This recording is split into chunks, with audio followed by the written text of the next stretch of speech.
Kalau kita lihat laporan keuangan, itu tuh kayak jadi detektif loh. Ada banyak banget petunjuk yang tersembunyi di balik angka-angka, dan tugas kita adalah mengungkap cerita yang sesungguhnya.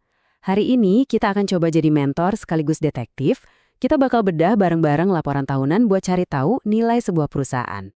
Oke, langsung aja kita mulai. Pertanyaan terbesar yang selalu ada di kepala setiap investor kan gini, pertumbuhan yang kita lihat ini beneran sehat atau jangan-jangan cuma sensasi doang? Nah, ini nih yang membedakan investasi cerdas sama spekulasi. Dan ini inti dari penyelidikan kita hari ini. Oke, perusahaan yang bakal kita intip laporan keuangannya kali ini adalah PT Royal Tama Mulia Kontraktorindo Tbk. Biar gampang kita sebut aja RMKO ya. Kita akan pakai laporan keuangan tahunan mereka dari 2024 dan 2025 sebagai bahan studi kasus kita. Jadi, RMKO ini bisnisnya apa sih? Kalau kita lihat dari laporannya, gampangnya ada 3 hal utama yang mereka kerjakan. Jasa pertambangan, terus mereka juga menyewakan alat-alat berat, dan yang terakhir, jasa konstruksi. Ketiganya ini sektor yang penting banget buat infrastruktur. Nah, bukti pertama yang kita temukan kelihatannya bagus banget. Coba lihat deh lonjakan pendapatannya. Dari 249 miliar rupiah di tahun 2024, langsung melejit jadi lebih dari 407 miliar rupiah di tahun 2025.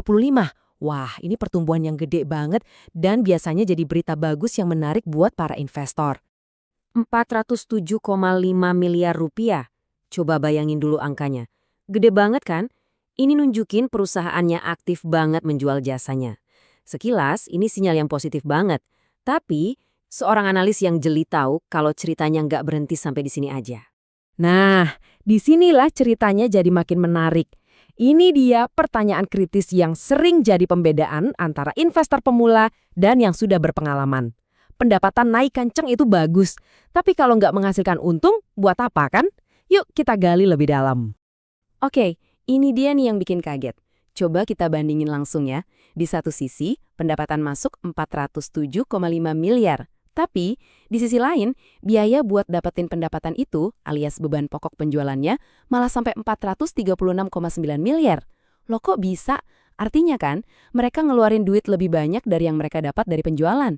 Nah, ini dia kesimpulannya. Angka finalnya. Setelah pendapatan dikurangi biayanya, ternyata hasilnya bukan untung, melainkan rugi kotor hampir 29,4 miliar rupiah. Ini temuan kunci kita. Ingat ya, kalau di laporan keuangan ada angka dalam kurung, itu artinya minus alias rugi. Biar lebih kebayang lagi drastisnya, coba lihat grafik ini. Tahun 2024 mereka masih untung loh, laba kotornya hampir 14 miliar. Setahun kemudian situasinya jungkir balik, jadi rugi kotor lebih dari 29 miliar. Ini perubahan yang wow, signifikan banget. Oke, jadi kita bingung kan? Pendapatan gede tapi kok rugi? Nah, sekarang pertanyaannya, duit 407 miliar itu sebenarnya datang dari mana aja sih? Memahami dari mana aja sumber pendapatannya bisa kasih kita petunjuk lebih lanjut. Oh, ternyata begini pembagiannya. Dari 407 miliar itu, kontribusi dari 3 bisnis utamanya tuh lumayan seimbang. Jasa konstruksi paling gede, 157,8 miliar, terus disusul jasa tambang sama sewa alat berat.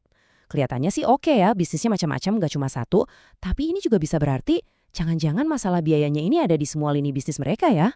Nah, ini ada petunjuk penting lagi nih.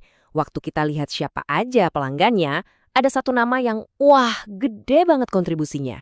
PT Royal Tama Mulia Kencana.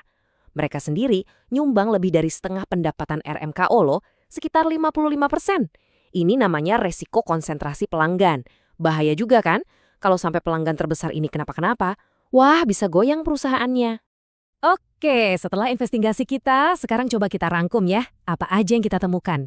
Sisi positifnya, jelas pertumbuhan pendapatannya keren banget. Tapi, ada tapinya. Sisi negatifnya, biayanya lebih gede dari penjualan. Jadi akhirnya rugi. Terus mereka juga terlalu bergantung sama satu pelanggan aja. Nah, dari sini muncul pertanyaan paling penting. Model bisnis kayak gini bisa bertahan lama nggak ya? Jadi kesimpulannya apa? Pertumbuhan yang kelihatannya hebat di permukaan ternyata harus dibayar mahal dengan kerugian. Nah, sebagai seorang investor, penyelidikan kita ini baru permulaan loh. Sekarang, giliran Anda yang mikir. Kalau Anda yang pegang laporan ini, apa yang mau Anda cek selanjutnya? Apa Anda mau gali lebih dalam soal biayanya? Atau mungkin Anda penasaran sama hubungan mereka dengan pelanggan terbesarnya itu. Ingat, cerita di balik angka itu selalu lebih rumit dari kelihatannya.